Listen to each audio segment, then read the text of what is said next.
नमस्कार दोस्तों, एक बार फिर से आप सभी का हार्दिक स्वागत है आपके ही अपने इस निःशुल्क यूट्यूब प्लेटफॉर्म के ऊपर डॉक्टर गढ़वाल सर इंग्लिश। जैसा कि आप बच्चों की डिमांड रही कि सर हाल ही में आपका वीडियो एग्जामिनेशन लगा 2025 में, तो सर आप थोड़ा बिजी जरूर रहते हैं, लेकिन जो इंग्लिश वाले क्वेश्चंस इसमें आए हमें उसकी ऑथेंटिक आंसर की चाहिए, उसका वहां पर एकदम सही तरीके से हमें सोल्यूशन वहां पर चाहिए। तो जो सवाल आए बेटा उसे पेपर की बजाय सीधा का सीधा टाइप करवा के पीपीटी बनवा के स्लाइड्स पे आपको वहां पर सॉल्व करवाने जा रहा हूं और एक एक सवाल के ऊपर अपन डिस्कस वहां करेंगे और ऑथेंटिसिटी के साथ में कि क्या कोई क्वेश्चन डिलीट होने वाला है, डिलीट होने वाला तो क्यों होगा, नहीं होने वाला तो क्यों नहीं होगा, इसकी ऑथेंटिसिटी है तो क्या है, इन सारी बातों पर चर्चा अभी करेंगे आपका। तो यहां जो सवाल आपके इंग्लिश के आए हुए, ठीक है, केवल उन्हीं की चर्चा अपन वहां पर करने वाले बच्चा आपका, ठीक है। तो देखिए इसमें जरा पहला सवाल आपका, वहां पर आपके पेपर में उसका क्रम कोई और रहा होगा या इंग्लिश लैंग्वेज के जो सवाल आए उनको छांटकर एक जगह कर दिया गया है। पहला सवाल अगले ने पूछा, अरेंज द फॉलोइंग। अरेंज का मतलब सुव्यवस्थित कीजिएगा, फॉलोइंग जो निम्नानुसार है आपका निम्नांकित है उनको प्रॉपर सीक्वेंस में एक उचित क्रम में लेकर आना है, इन ऑर्डर टू, ताकि फॉर्म ए मीनिंगफुल सेंटेंस, आपका एक सही क्रम है, अर्थप्रद क्रम है, उसके साथ में वाक्य का निर्माण किया जा सके।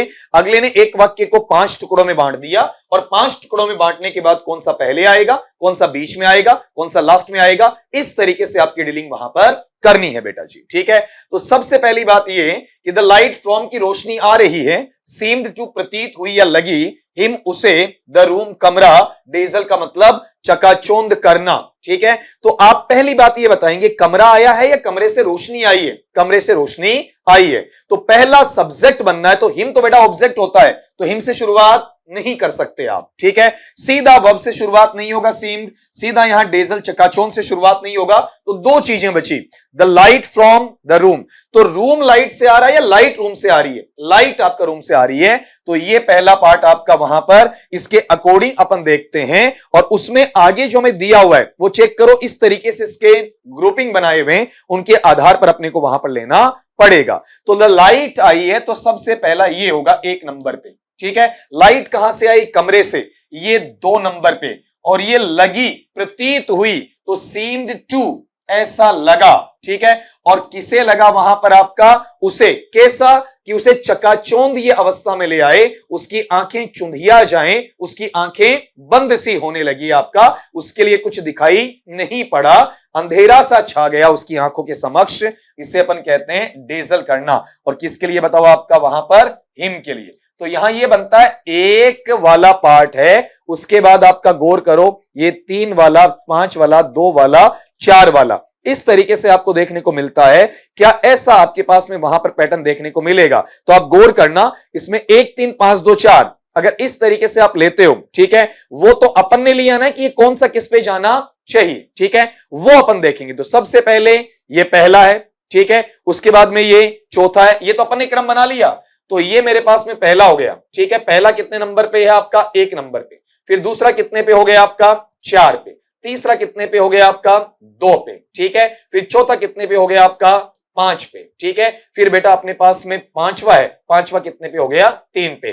तो 1 4 2 3 5 3, 1 4 2 5 3, इस तरीके से। ये तो अपन ने छांटा ना कौन सा कहां आना चाहिए, और इसका क्रम ये है, इसका सही क्रम अपने को करना है। तो 1 4 2 5 3 में आप चेक करोगे ये रहा, ठीक है। ये सारी चीजें यहां से क्या हो जाएंगी, हट जाएंगी। तो ये जो सवाल तुमसे पूछा है वीडियो एग्जामिनेशन में बेटा, ये सवाल ये है कि आप सब्जेक्ट वाला पार्ट है, वर्ब वाला पार्ट है, या फिर आपका ऑब्जेक्ट वाला पार्ट, इसे छांटते हो या नहीं छांटते, इसे अपन नाम देते हैं सेंटेंस रीअरेंजमेंट का। बच्चा इसे क्या पढ़ा जाता है आपका वहां पर, सेंटेंस रीअरेंजमेंट का नाम इसे दिया जाता है, या फिर आपका इसे पहले ऐसा भी कहा जाता था PQRS के नाम से, ठीक है, या फिर इसे जम्बल्ड के नाम से भी आपका जाना जाता है, उसके तहत इसे आपका रखा जाता है, ठीक है। तो ये पैटर्न इसके साथ जुड़ गया, क्लैरिटी आई। अगले पार्ट पे आओ, read the given passage carefully and answer the questions that follow. नीचे दिए गए गद्यांश को सावधानी पूर्वक पढ़िएगा और उस पर आधारित सवालों के जवाब आपको देने हैं। तो फटाफट कम टाइम लेकर इसको पूरे पैसेज को अपन पढ़ते हैं। सेल्फ डायरेक्टेड लर्निंग, स्वयं निर्देशित जो अधिगम होता है, इन इट्स ब्रॉडेस्ट मीनिंग, अपने व्यापक अर्थ में डिस्क्राइब्स, वर्णित करता है, ए प्रोसेस, एक ऐसी प्रक्रिया, इन विच, जिसमें इंडिविजुअल्स टेक द इनिशिएटिव, जो व्यक्ति विशेष हैं वो प्रारंभिक पहल करते हैं, विद और without the help of others, या तो दूसरों की सहायता लेते हैं या दूसरों की सहायता के बगैर काम करते हैं। इन डायग्नोसिंग, वो पहचान करते हैं, देयर लर्निंग नीड्स, उनके अधिगम की आवश्यकताओं की करते हैं। फॉर्मुलेशन ऑफ लर्निंग गोल्स, उनके अधिगम के जो लक्ष्य होते हैं उनका निरूपण करते हैं। आइडेंटिफाइंग रिसोर्सेज, अपने संसाधन या स्रोत हैं उन्हें पहचानते हैं, फॉर लर्निंग, जो अधिगम के होते हैं। Choosing and implementing learning strategies, जो वहां पर आपका चुनते भी हैं, क्रियान्वित करते हैं किसको, अधिगम की व्यू रचनाओं के लिए, आपका उनकी रणनीतियों के लिए। एंड इवेल्युएटिंग लर्निंग आउटकम्स, और उन्हें वहां पर आपका अधिगम के जो परिणाम है उनके मूल्यांकन के साथ में भी जोड़ते हैं। दस इस प्रकार से इट इज इंपॉर्टेंट, यह महत्वपूर्ण हो जाता है, to attain new knowledge easily, कि नए ज्ञान को आसानी से प्राप्त किया जाए, एंड स्किलफुली, कुशलता के साथ में प्राप्त किया जाए, for the rest of our life, हमारे बचे हुए जीवन के अंदर। द पॉइंट इज, बिंदुगत या तथ्यात्मक बात यह है कि what is the need for self directed learning, स्वयं निर्देशित अधिगम की आवश्यकता है तो क्या आवश्यकता पड़ती है। वन रीजन, एक जो कारण है, इज दैट, वो ये है, देयर इज कन्विंसिंग एविडेंस, वहां पर प्रभावित कर देने वाला सबूत है, that people who take the initiative in learning, कि वो लोग जो कि अधिगम में अपनी प्रारंभिक पहल रखते हैं, लर्न मोर थिंग्स, वो ज्यादा चीजें सीखते हैं, एंड लर्न बेटर, ज्यादा अच्छे तरीके से सीखते हैं, देन पीपल वेटिंग, बजाय उन लोगों के की जो इंतजार कर रहे होते हैं, टू बी टॉट, जिन्हें पढ़ाया जाए, सिखाया जाए। The second reason is that, दूसरा कारण यह है कि सेल्फ डायरेक्टेड जो लर्निंग है, स्वयं निर्देशित जो अधिगम है, इज मोर इन ट्यून, ये ज्यादा आपके अनुरूप होता है, अनुकूल होता है, आपकी स्वर लहरी, आपकी तारतम्यता, आपकी समरसता, आपके बैलेंसिंग स्थिति उससे जुड़ा हुआ रहता है, विद आर नेचुरल प्रोसेस, हमारी प्राकृतिक प्रक्रियाएं हैं उनके साथ में, प्रोसेसेस हैं, एक से ज्यादा प्रक्रियाएं हैं, और साइकोलॉजिकल डेवलपमेंट, जिसमें हमारा मनोवैज्ञानिक विकास होता है। एंड इसेंशियल एस्पेक्ट, एक आवश्यक जो पहलू है, और मैच्योरिंग, परिपक्वता के साथ में आगे बढ़ने का, इज डेवलपिंग द एबिलिटी, वो विकसित करना है उस योग्यता को, टू टेक इंक्रीजिंग रिस्पॉन्सिबिलिटी, जहां पर जिम्मेदारी या उत्तरदायित्व है उसमें वृद्धि का भाग रखा जाता है, ऑफ आवर ओन लाइफ, जिसमें हमारी खुद की जिंदगियां शामिल होती हैं, to become increasingly self directed, जहां पर हम लोग वृद्धि दर वृद्धि, उत्तरोत्तर वृद्धि करते चलते हैं और स्वयं निर्देशित आधार पर इसमें आगे बढ़ते चले जाते हैं। तो यहां पर सवाल बने उससे पहले थोड़ा सा पार्ट और देखना है। द थर्ड रीजन, तीसरा कारण है, इज दैट, वो ये है, many of the new developments, कि बहुत सारे जो नए विकास हैं इन एजुकेशन, हमारी शिक्षा में, पुट ए हैवी रिस्पॉन्सिबिलिटी, ये भारी भरकम जिम्मेदारी डाल देते हैं, ऑन द लर्नर्स, हमारे अधिगमकर्ताओं के ऊपर, to take a good deal, कि हम वहां पर एक अच्छा सौदा अपने हाथ में ले लें, अब initiative in their on learning, कि वो अपने खुद के अधिगम के अंदर एक प्रारंभिक पहल भी कर सकें।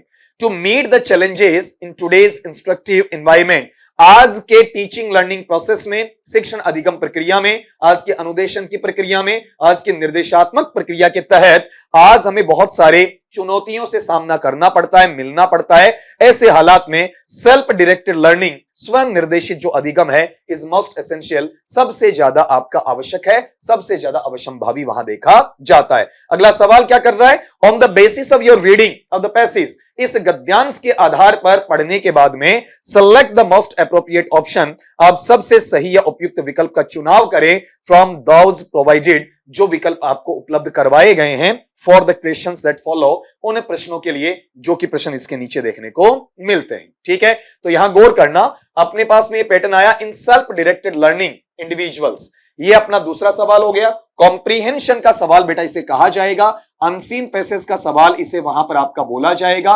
रीडिंग कॉम्प्रीहेंशन के अंतर्गत इसे आपका रखा जा सकता है। ठीक है, direct their students to follow specific learning strategies, वो अपने विद्यार्थी हैं। सवाल क्या है कि सेल्फ डायरेक्टेड लर्निंग्स में या लर्निंग में जो इंडिविजुअल या इंडिविजुअल्स हैं वो क्या करते हैं, वो सुनना आपका।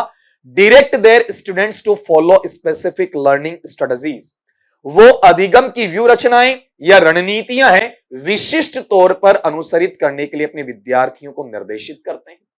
या seek the guidance of appropriate teachers for self mastery, खुद की दक्षता हासिल करने के लिए उपयुक्त अध्यापकों से मार्गदर्शन की तलाश करते हैं।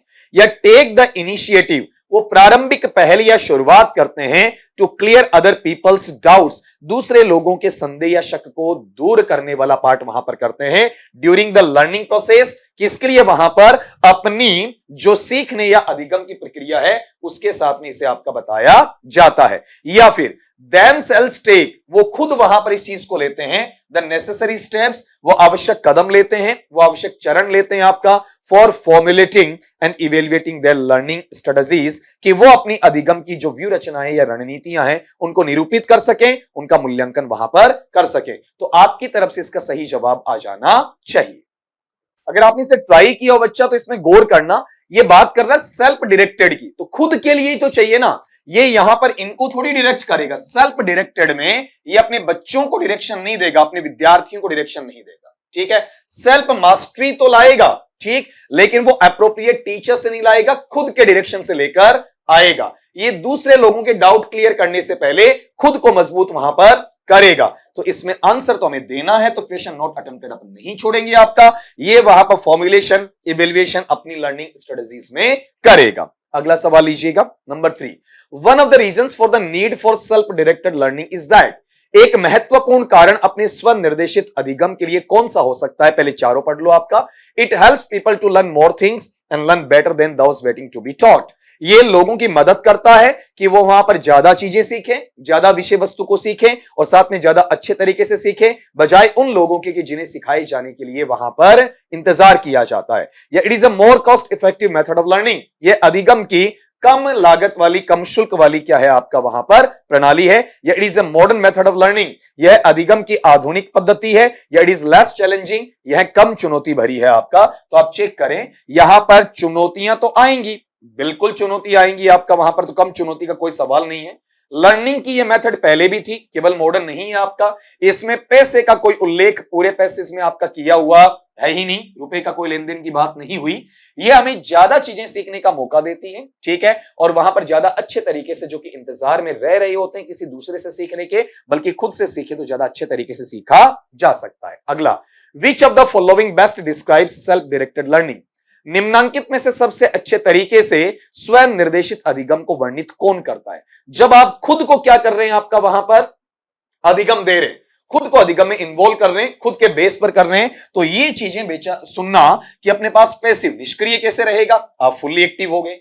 क्या ये कंपलसरी अनिवार्य है क्या? नहीं, सेल्फ डायरेक्टेड में क्या होता है, आप फ्लेक्सिबल भी होते हैं, कम ज्यादा कर सकते हैं, रफ्तार बढ़ा सकते हैं, कम कर सकते हैं, गिव दे सकते हैं, कंटिन्यूटी रख सकते हैं, तो कोई कंपल्शन नहीं होता है। रिपल्सिव लर्निंग, प्रतिगमनात्मक, पीछे धकेला जाता है क्या? कतई नहीं धकेला जाता आपका, इसमें आगे बढ़ाया जाता है। आप टोटली बच्चा इसमें कैसे रहते हैं आपका, सक्रिय अधिगम के साथ आगे बढ़ते हैं, तो इसे एक्टिव लर्निंग का नाम दिया जाएगा। अगला सवाल, with reference to the passage, इस गद्यांश के संदर्भ में an essential aspect of maturing is, एक आवश्यक जो पहलू है आपकी परिपक्वता का, ठीक है, वो कौन सा रहेगा? तो बच्चा सीधा सीधा इसमें आंसर देखने को मिलेगा कि आप अपने मनोवैज्ञानिक जो प्रक्रियाएं होती हैं विकासात्मक आधार पर, उनको क्या कर सकते हैं, बढ़ा सकते हैं। मतलब टू बी इन ट्यून, आप अपने आप को उसके सांचे में ढाल सकते हैं, उस समरसता या सामंजस्यता में रख सकते हैं जिसमें मनोवैज्ञानिक आपकी प्रक्रियाएं आपको देखने को मिलती हैं, जो आपके विकासात्मक तर्ज के ऊपर आपका साथ देने वाली रहती हैं। बाकी चीजें जो अपन काटते हैं उनको देखना आपका वहां पर। आज के लर्नर्स पर कहा, क्या कहा, to put heavy responsibility in today's learners, आज के अधिगमकर्ताओं पर अतिरिक्त जिम्मेदारी डालना बिल्कुल भी नहीं आपका। To develop the ability to take increasing responsibility of one's own life, आपके अंदर वो योग्यता है उसका विकास करना आपका वहां पर, जिसमें आप अपनी जिम्मेदारियां हैं उनको अपने जीवन में क्या कर सकें, आगे बढ़ा सकें। तो इसके लिए आपको पैसेज पे जरूर आना पड़ेगा, वो गौर करना। जैसे यहां से अगले ने कहा कि आप सेल्फ डायरेक्टेड लर्निंग को क्यों चाहते हैं। पहली बात, कन्विंसिंग एविडेंस ये है कि एक व्यक्ति इनिशिएटिव करे लर्निंग के अंदर आपका, ठीक है, और ज्यादा अच्छा सीखे वेटिंग टू बी टॉट वाले में। और दूसरा रीजन इसके अंदर क्या है, जहां पर नेचुरल प्रोसेसेस आती हैं, किसकी, साइकोलॉजिकल डेवलपमेंट की आती हैं, और ये एक एसेंशियल एस्पेक्ट बनता है जहां पर आपकी एबिलिटी होती है, कौन सी, वहां पर to take increasing responsibility of own life to become increasingly self directed. तो ये गौर करना, दूसरा कारण है ना, उसके दो टुकड़े वहां कर दिए गए। क्या कहा, सेकंड रीजन वो है जो सेल्फ डायरेक्टेड लर्निंग का कि आप वहां नेचुरल प्रोसेस किसकी साइकोलॉजिकल डेवलपमेंट उसको लेकर आए, और इसी का एक पहलू यह है जिसके अंदर आप एबिलिटी है उसको इंक्रीज वहां पर कर सकते हैं रिस्पॉन्सिबिलिटी के साथ में आगे बढ़ाने के लिए। और तीसरा यह है कि एजुकेशन के अंदर हैवी रिस्पॉन्सिबिलिटी आप डालते हैं किसके ऊपर, लर्नर के ऊपर, ताकि इनिशिएटिव आपका लाया जा सके। अब ये चीजें जो मैं पढ़ रहा हूं मैंने इसको रोका क्यों यहां पर वो सुनना। अगले ने ये कहा ना इसेंशियल एस्पेक्ट क्या है, ठीक है, तो आप गौर करो यहां पर डबल डबल आंसर आपके बनने नहीं चाहिए। रीजन ये पूछा हुआ है इसेंशियल एस्पेक्ट, तो आपने गौर किया हो इसेंशियल एस्पेक्ट ये इस टुकड़े के अंदर पूछा हुआ है। ये देखना अपने पास में रीजन के अंदर इसेंशियल एस्पेक्ट आपका पूछा हुआ है, जहां डेवलपिंग चाहिए एबिलिटी की, ठीक है, जहां पर इंक्रीजिंग होगा किसका, रिस्पॉन्सिबिलिटी का, अपनी खुद की जिंदगी का। तो यहां कंफ्यूजन ये आता है कि क्या एक से ज्यादा आंसर बन सकते हैं क्या, नहीं, करीबी आप इसे ले लोगे ना, ठीक है, मतलब पहला या तीसरे वाला, तो ये तो हट जाएगा आपका कौन से वाला part, to develop the ability to learn from others, ये नहीं आएगा। अब इन दोनों में से हमें छांटना पड़ेगा, ये मेन पॉइंट है, ये इसका क्या है, सब पॉइंट है, ठीक है। तो आपने वहां पर इसेंशियल एस्पेक्ट ऑफ मैच्योरिंग देखा है, तो मैच्योरिंग वाला जो पार्ट है उसके अंदर आपको यहां की लाइन को पढ़ना पड़ता है। तीसरी बार आपको वहां बता रहा हूं, ये मैच्योरिंग वाला पार्ट इसका सब पार्ट है, मेन पार्ट वहां देखने को नहीं मिलता है, ठीक है। इसलिए अगर इन दोनों में से छांटना पड़े, पहला ये हो जाएगा और दूसरा मेरे पास में आपका ये हो जाएगा, ठीक है। लेकिन अगले ने इसी तथा कथित आधार पर पूछा है, तो जब इनकी आंसर की बनेगी तो इन्हें इनको मानना, अगर इनको मान लिया तो इसे चेंज करना पड़ेगा, या फिर ऐसा आंसर की बना दिया जाए कि बोथ सी एंड ई। लेकिन हालांकि कोई आपत्ति नहीं लग सकती, क्यों नहीं लग सकती, मेनली जो इसेंशियल एस्पेक्ट ऑफ मैच्योरिंग है वो इसमें आपको देखने को मिलता है। इसे पूर्णतः सिरे से खारिज नहीं कर सकते, लेकिन पूरा आंसर ये नहीं बनेगा, पूरा आंसर आपका ये बन जाएगा। अगले सवाल पे आओ। अब ये सवाल हट गया, और ये सवाल बेटा आपका कॉम्प्रिहेंशन से बाहर आ गया, एडियम्स का है, लोकोक्ति और मुहावरे से जुड़ा हुआ आपका पार्ट आपको देखने को मिलता है, ठीक है। इसको जरा पढ़ना, अगला क्या कहना चाहता है। अगर आपने सवाल को देखा तो पढ़ना, complete the given sentence by choosing the most suitable idiom from the options provided. नीचे दिए गए विकल्पों में से आपको सही विकल्प चुनना है लोकोक्ति या मुहावरे के आधार पर, जो यहां पर सटीक बैठेगा। तो सवाल आपको यहां बाद में पढ़ना, उससे पहले ये चारों ऑप्शन देख लेंगे, चार इडियम देख लेंगे। पेड लिप सर्विसेज, इसका मतलब होता है केवल बोलना, काम नहीं करना। Put the cart before the horse, घोड़े के आगे गाड़ी जोतना, मतलब उल्टे क्रम में काम करना आपका। मैड अमेंडमेंट्स, इसका मतलब सुधार करना आपका। और निब्ड इन द बड का मतलब शुरुआत में ही नष्ट कर देना। अब इसको पढ़ना क्या दिया कि जो कंपनी है उसने फॉर द हार्डशिप, जो कठिनाइयां हैं, ऑफ द वर्कर्स, उन आपके कारीगरों की, ड्यूरिंग द स्ट्राइक, आपकी हड़ताल के दौरान, by distributing food coupons and cash, कि उन लोगों को उन्होंने भोजन के कूपन बांटे हैं, वितरित किए हैं, और उन्हें नगद में भी पैसा आपका दिया है। तो क्या उन्होंने केवल बातें की हैं? नहीं, सिर्फ बातें नहीं की हैं, काम भी किया आपका कंपनी वालों ने। क्या उन्होंने उल्टे क्रम में काम किया? नहीं। क्या उन्होंने शुरुआत में नष्ट किया? नहीं। उन्होंने कुछ संशोधन या सुधार किए हैं, उनका भला किया, किसी के उत्थान के लिए भला करना, उसे कहते हैं मेंड अमेंड्स। अगले पार्ट पे आओ, नंबर 7 का, choose the most appropriate antonym for the word frugality from the options provided. बेटा ये सवाल वोकैबुलरी है, वोकैबुलरी का सवाल है, और वोकैबुलरी में सवाल किसका पूछा गया आपसे, वहां पर एंटोनिम का, विलोम शब्द का सवाल आपसे पूछा गया है, ठीक है। यहां लेने का फ्रुगलिटी, फ्रुगलिटी का मतलब होता है मितव्ययिता, जो काफी कम खर्चा करता है, कंजूसी के लगभग इक्वल सा हो जाता है। उसका उल्टा चाहिए, जो ज्यादा खर्चा करता है। तो ज्यादा खर्चा करने के लिए प्रवृत्ति को अपन कहते हैं एक्स्ट्रावेगेंस, फिजूल खर्ची वाला, अपव्ययी वाला। बाकी क्यों नहीं है उनका अर्थ आपको बताता हूं। रिडिक्यूल का मतलब उपहास उड़ाना, मजाक उड़ाना। लकी का मतलब भाग्यशाली होना। गुडविल का मतलब अच्छाई में रहना। और क्वेश्चन नॉट अटेम्प्टेड का कोई सेंस इसमें है नहीं। अगले पार्ट पे आओ, choose the most appropriate option to convert the given sentence from active voice to passive voice. ये लो भाई, वॉइस का सवाल आ गया आपका, ठीक है। और ये मैं अक्सर कहा करता था कि दो जो इंपॉर्टेंट टॉपिक है, वॉइस और नरेशन, इनको आपको छोड़ना नहीं है। आपका सबसे उपयुक्त विकल्प आपको चुनना है जिसमें एक्टिव से पैसिव वॉइस आपका बनाया जा रहा है। My father gifted a Rolex watch to me on my birthday. पहली बात तो इस सवाल को पहचानो, सवाल कैसा है। यहां माई फादर आपका सब्जेक्ट है, सब्जेक्ट से शुरू होने वाला असर्टिव या डिक्लेरेटिव, साधारण या घोषणात्मक हो गया। गिफ्टेड बेटा वर्ब का सेकंड फॉर्म है, इसका पैसिव बनेगा वॉज या वर के साथ वर्ब का थर्ड फॉर्म के लिए। ए रोलेक्स वॉच मेरे पास में ऑब्जेक्ट आ गया, तो पहले मुझे क्या मिलना चाहिए, ए रोलेक्स वॉच, ठीक है। या फिर मैं किससे बना सकता हूं, मी से बना सकता हूं। ये मेरे पास डायरेक्ट ऑब्जेक्ट है, ये मेरे पास बेटा क्या है आपका इनडायरेक्ट ऑब्जेक्ट है। मी से बनाऊंगा तो आपका आई से आ जाएगा, ए रोलेक्स वॉच से बनाऊंगा तो ए रोलेक्स वॉच से आ जाएगा। मतलब शुरुआत या तो ए रोलेक्स वॉच से होनी चाहिए या मी के आई से होनी चाहिए, बाकी चीजों को आप यहां से हटा सकते हैं। तो आपका देखो माई फादर यहां से स्टार्ट नहीं होगा, ठीक है। फिर ये ऑन माई बर्थडे यहां से स्टार्ट नहीं होगा। अब दो बचे आपके पास में, इनको गौर करते हैं। इनमें ये बताया कि वर्ब का सेकंड फॉर्म वॉज या वर के साथ वर्ब के थर्ड फॉर्म से जाना चाहिए। तो आप ये दूसरे वाले सेंटेंस में देखोगे वॉज या वर। ए रोलेक्स वॉच तो अपनी जगह सही है, लेकिन यहां गिफ्टेड नहीं वॉज गिफ्टेड होना चाहिए। वॉज अगले ने नहीं दिया, इट मींस आप यहां पर इनडायरेक्ट ऑब्जेक्ट से लेकर आएंगे। मी का आपने आई बना दिया, आई के साथ वॉज या वर में से वॉज ले लिया, वर्ब का third form gifted, direct object आपने लिखा है रोलेक्स वॉच, ठीक है। प्रीपोजिशन दे दिया बाई, सब्जेक्ट का ऑब्जेक्ट माय फादर, और बचा हुआ एडवर्बियल फ्रेज या प्रीपोजिशनल फ्रेज क्या लगा दिया ऑन माय बर्थडे। इस तरीके से आ गया, ठीक है। अगले पार्ट पे आओ। Fill in the blank in the given sentence with the most appropriate determiner oblique, आपका ये कह सकते हैं वर्ड कैटेगरी में word from the options given below. आपको ये जो सवाल पूछा जा रहा है, ये सवाल किसका है, डिटर्मिनस का है, ठीक है। आपके लिए दृढ़ निश्चायक शब्द या परिसीमक शब्दों में से सवाल पूछा जा रहा है कि one is instructed to look after blank belongings in the temple premises, ठीक है। क्या कहा, एक व्यक्ति को इस बात के लिए दिशा निर्देशित किया जाता है, इस बात के लिए वहां पर उसे बताया जाता है कि वो देखभाल रखे, किसकी, अपनी खुद की संपत्ति की, अपने साजो सामान की देखभाल करे।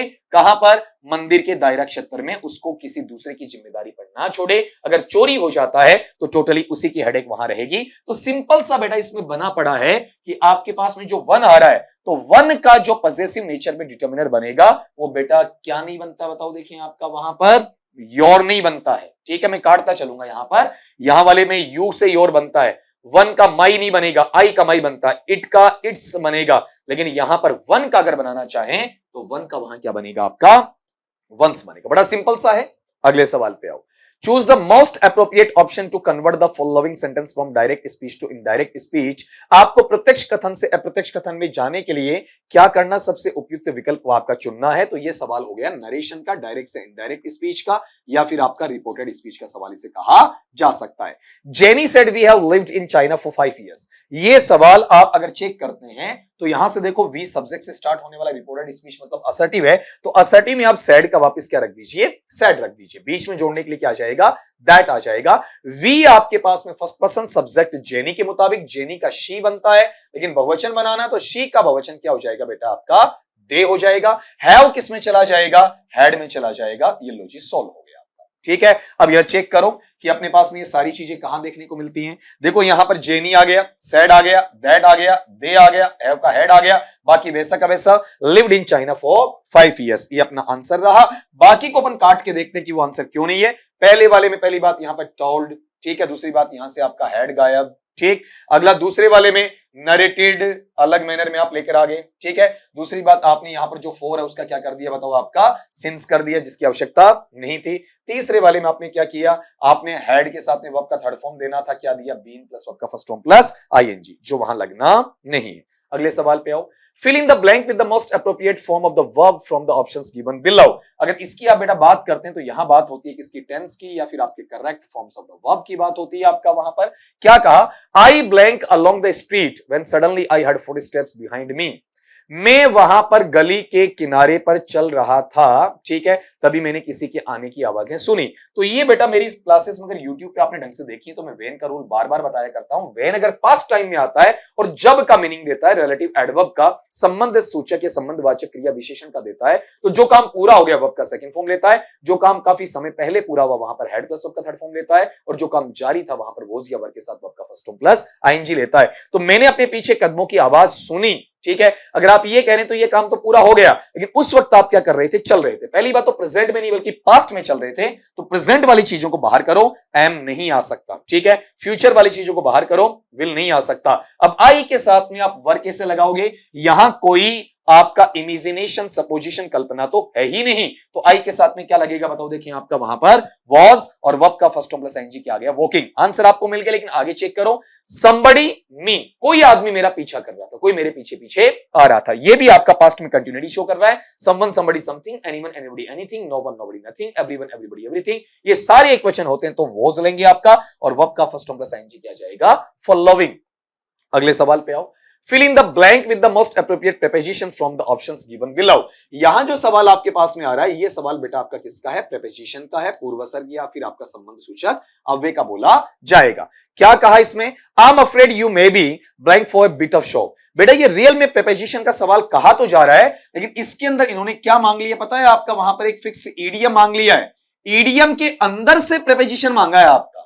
ठीक है, कुछ लोग यहां पर ये कहते हुए बताए गए, बच्चों ने मुझे बताया कि ये क्वेश्चन डिलीट होगा, बिल्कुल भी नहीं होगा। ठीक है, इस क्वेश्चन में एक से ज्यादा आंसर है, बिल्कुल भी नहीं है आपका, एक ही आंसर है। और यहां पर जब इसे पढ़ते हो ना आपका, तो यहां पर ये बनता है कौन सा, इन फॉर ए शॉक।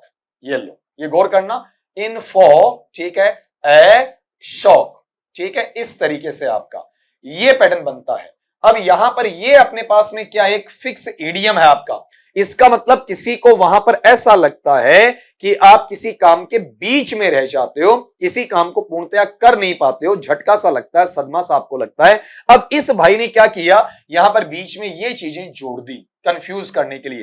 तो इन फो पहले, ए शोक बाद में, ईडीएम को तोड़ के भी तो लिखा जा सकता है ना। तो ये फिक्सेशन है, ईडीएम में रूल ही नहीं लगता है। ईडीएम में जो लिख दिया मतलब वो लिख दिया, उसे आप क्या नहीं कर सकते, चेंज नहीं कर सकते। तो बहुत बार ऐसा देखने को मिलता है। कौन से वाला पार्ट आपका, कि सर इसमें ऑन आएगा क्या, अवर आएगा क्या, आउट आएगा क्या, ये उन लोगों के हालात हैं जिन्होंने सवाल को ढंग से नहीं पढ़ा है और केवल क्या कर रहे हैं आपका, रट्टा मार के वहां पर बता रहे हैं आपका, वो चीज नहीं होनी चाहिए। ये ईडीएम से प्रीपोजिशन पूछ लिया गया, जैसे ईडीएम में आपका वहां पर फॉर आना चाहिए तो फॉर का खाली जगह छोड़ दिया, आपका यहां पर अब आना चाहिए उसकी जगह आपका खाली जगह छोड़ दिया आपका, इस तरीके से पूछ लिया जाता है तो फिक्सेशन का पता होता है। फिर कह रहा हूं इसमें क्वेश्चन डिलीट आपका नहीं होगा। ठीक है, अगले सवाल पे आओ, fill in the blank with the most suitable modal from the options given below. यहां आपसे जो सवाल है मॉडल ऑक्सिलियरी का पूछा गया है। सिंपल सा सवाल आपका वहां पूछा गया कि शी वंडर्ड, उस लड़की को इस बात का अचंभा या ताजुब हुआ, whether it blank be true, क्या ये सच में बातें सही हो सकती थी।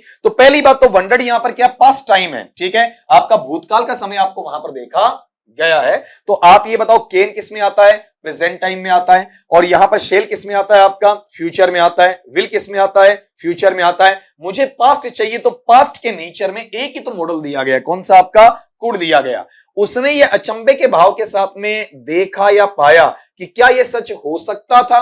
पास्ट आपका पॉसिबिलिटी है, आपका पास्ट कहीं ना कहीं सेंस इसमें दिया गया है, तो सिंपल से नेचर में आपसे ये भी पूछा गया। अब एक चीज इसमें आपको और परखनी है, एक सवाल इसमें और बताता हूं, हालांकि उसे हिंदी में काउंट किया जाएगा आपका। आपसे ये पूछा गया, इसे सवाल अगर मानना चाहें तो सवाल के अकॉर्डिंग आपका नंबर हो जाएगा 14 वाला। ठीक है, इसे अपन कह देंगे आपका पारिभाषिक शब्दावली वाला। ठीक है, अगर उसकी मैं बात करता हूं तो बेटा एक सवाल इसमें और आया हुआ है, और वो सवाल है कि एफिडेविट वाला। अगले ने हमसे ये पूछा कि एफिडेविट को अपन हिंदी में क्या कहते हैं, तो ये वाला पार्ट और सीख लो। आपका नंबर उस पेपर में आप छांट लेना कौन सा दिया हुआ है। एफिडेविट को अपन कहते हैं शपथ पत्र। ठीक है, तो अपन कई बार कहते हैं ना कि सर वीडियो में हम तो इंग्लिश क्यों पढ़े, इंग्लिश में जनरल इंग्लिश क्यों पढ़े आपका। ठीक है, क्यों टाइम बर्बाद करें, इसलिए करो बेटा 14 सवाल सोल्व हो रहे हैं इसमें। आपके पेपर में 14 सवाल केवल और केवल कौन वेटेज ले रहा है आपका, इंग्लिश ले रहा है। ये डिसाइड करता है कि आप मेरिट में हो या फिर नहीं हो। बाकी आप भले ही मेरे भले से जीके पढ़ते रहो, आपका वहां पर करंट पढ़ते रहो, आपका हिंदी पढ़ते रहो, कुछ और पढ़ते रहो, आपका मैं मना नहीं कर रहा हूं, पढ़ना भी चाहिए आपको वहां पर। ठीक है, बहुत अच्छी बात है। लेकिन अगर एक पेपर में 14 सवाल है, एक सब्जेक्ट आपका सोल्व करवा रहा है, उसको छोड़कर आप कॉम्पीट करना चाहते हैं, दैट इज नॉट पॉसिबल, ये संभव नहीं है। तो उम्मीद करता हूं कि एक एक क्वेश्चन की बाल की खाल अपन ने निकाली। पैसेज आपको एक क्वेश्चन में ऐसा लगता है कि पहला होगा कि तीसरा, वहां भी क्लियर कर दिया। 3 बार आपको पैसेज पे वापस लेके गया, समझाया हूं आपका वहां पर। बेटा या तो मैं आपके सामने आंसर की जारी नहीं करूंगा, या फिर टाइम पे वीडियो आपका रिकॉर्ड करके नहीं दूंगा।